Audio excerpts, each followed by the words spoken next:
A lot of sports talks coverage of the 2016 NCAA Tournament takes us to the city of brotherly love. This is Adesina Koiki on the floor of the Wells Fargo Center as the East Regionals get set to begin on Friday. 4 teams here in Philadelphia, 3 of those teams making it to the Sweet 16 last season, also making it to the Sweet 16 this season, including last year's national runner-up, the Wisconsin Badgers. In 2016, no Frank Kaminsky, no Sam Decker. Early on in the season, Bo Ryan, their head coach, stepping down, but the Badgers somehow, some way, defying the doubters and making the Sweet 16 once again. The number 7 seed in the East region, defeating Pittsburgh in the first round in St. Louis, and then their dramatic buzzer-beating win in the second round against the number 2 seed, the Xavier Musketeers. Bronson Koenig, the game-winning 3-point shot at the buzzer. The number 7 seed Wisconsin Badgers will take on the number 6 seed, the Cardiac Kids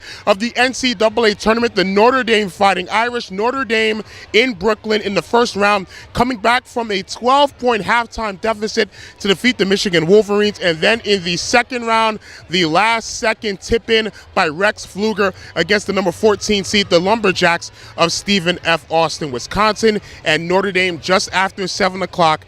That is the first game. In our second game, it's the number 1 seed, the North Carolina Tar Heels. They just wrapped up practice. You can see right now, right behind me, some of the players and head coach Roy Williams having a impromptu autograph session right now with the North Carolina fans here in this open practice. The North Carolina Tar Heels didn't have it all their way in the first 2 rounds in Raleigh. In the first round, only up by 1 point at halftime against the number 16 seed Florida Gulf Coast before cruising to a 16-point victory. And then in the second round, only up by 4 points against the number 9 seed, the Providence Friars, before winning that game 85-66. The North Carolina Tar Heels will take on the number 5 seed, the Indiana Hoosiers, the Big Ten regular season champions.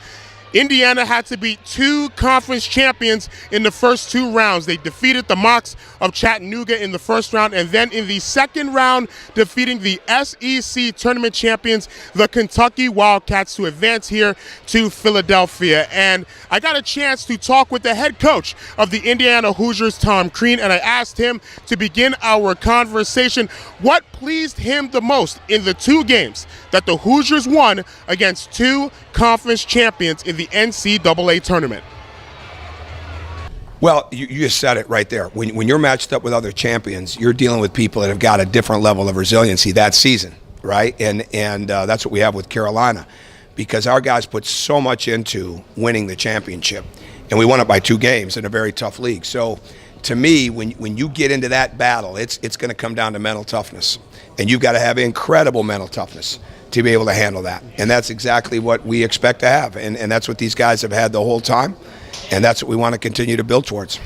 North Carolina, they're so great in transition. They have so much size as well. What's the biggest problem that North Carolina poses to your team? Well, you said it. You said it with those 2 things right there. And then they rebound in transition. And they rebound extremely well. But they can score a lot of different ways. And they turn your turnovers into baskets. So we've got to do a great job of not allowing them. We can't allow those transition baskets and those transition rebounds. We got to do an excellent job there. You mentioned in an earlier interview that your team and maybe yourself was a little bit stunned by the number 5 seed that you got in the NCAA tournament. Did you use that as a little bit of motivation? No, not really. Not really. They're aware of that. You know, if we used all the negativity that was out there all year long, we'd spend all our time talking about that rather than getting better. I mean, our job is to make sure that we're locked into getting better. And that's what these guys have done all year. I mean, and we had a tough start, but we knew we were going to be good. At least I did, and then they figured it out too. And I love these guys. I mean, they work like you can't believe, and they practice hard, and they prepare hard, and they've been doing it all year long. So we got over that quickly. You know, I mean, and to me, it wasn't a huge surprise to me, and it just is what it is. But you get the road that we've got, and you realize that, okay, there's absolutely nothing easy. But there wasn't anything easy starting with Chattanooga. There was only 1 team that won 1 more game than them. Yep. So we know we've got a tough task, and we got an unbelievable amount of respect for the teams we played, and now it's on to Carolina, and we got a ton of respect for them. How was your visit to the cathedral of college basketball, the Palestra? Awesome. This was absolutely great to be in there. So, anything that awed you? Just being there, you know, just the atmosphere. And I'm sure it's a lot different when it's packed up. But I mean, to me, just being able to be in there, I mean, I love gyms like that. You know, there's a place for new arenas, but we coach in a cathedral, in Assembly Hall, right? There's a couple other ones in the state of Indiana. And to me, coming in here is like that. I mean, this is going to be great to be a part of this. So it was fun to be in there, and now I can say I've done it.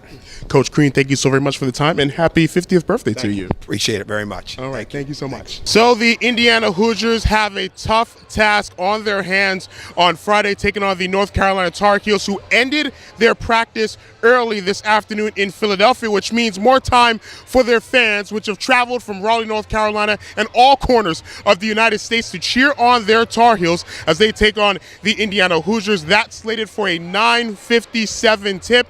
The game between Wisconsin and Notre Dame slated for a 7:27 tip-off. The first game, Wisconsin and Notre Dame, and then the second game in the East Regional Sweet 16, number 5 Indiana against number 1 North Carolina. So stay tuned to a lot of sports talk and a lot of sportstalk.com. We also have a recap of the first 2 rounds of the NCAA Women's Tournament that will be posted later on today. You think the madness was just in the men's tournament and the upsets?